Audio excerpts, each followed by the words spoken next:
The problem is, hindi na siya namin ma-declared na brand new. 520. 5535. I got that from Surprise last year. Okay. Yes. Brand new ba to? Opo. Hindi siya brand new. I mean, May natama na dito. What's up guys? Another watch.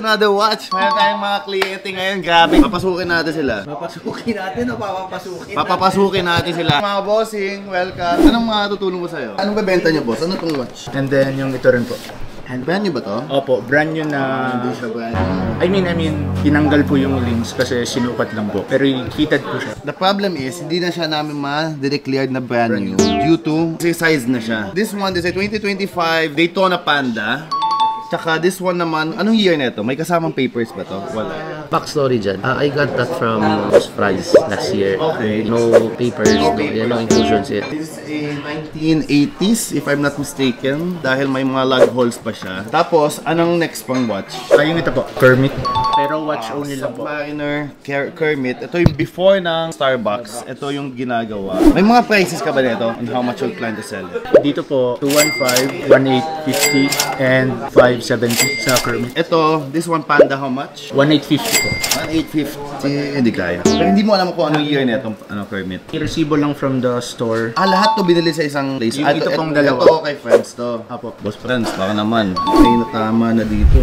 If you see that, may tama na siya. Kinds of, ano na yan eh, usage. Boss, medyo malayo ako sa Panda if ever. Magkano po yung buying? Kasi used na siya eh. May mga signs of usage na. Actually, fitted lang po talaga Pero may signs ng ano, scratch na siya dito. Makukuha ko siya ng mga 1.5. Malayo po. Malayo sa ano nyo eh. Kasi yung brand new namin, kuha namin doon, nasa 1.7. Pag brand new. At saka yung box na yung brand new pa, but the box. For the Kermit naman, magkano yung Kermit benta nyo? 570 po.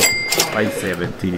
Hindi ko kaya 570. So Kermit, I could do 520. Kasi actually, hindi talaga siya yung... 535 para at least kahit yung ito na lang kung hindi man namin to mabenta. Kasi ito, how much you plan to sell it? 215 po. No papers eh. Pero kayo po, magkano po yung offer niyo? Siguro mga nasa ano yan, 120. Kasi for sure, hindi nyo ata bebenta ng below 150 to. Cute na lang. This one, hindi kaya din Hindi talaga. rin po kaya sa 1.5. Because sa amin, once you see if it's brand new, not a single scratch dapat. Pero dito kasi may tama siya. And then, kailangan hindi siya talaga ma-resize. Kasi supposed to be hindi talaga siya dapat i-bebenta. Nag-decide siya na Ibenta na lang. kahit na hindi niya pa nagamit. So maganda, ibenta na lang sa mga end users. Gusto nyo ibenta ng kuha yung highest profit nyo. Ano na Ito lang lang po yung Kermit sa na lang. Sige, 520. 5535 po. Hindi, kasi ang kuha ko talaga dito, 500. Ginawa ko ng 520. Sige, para at least may bebenta lang kahit ito na lang. 525. 530. 525 na. Para lang mga dandil lang ako. 525.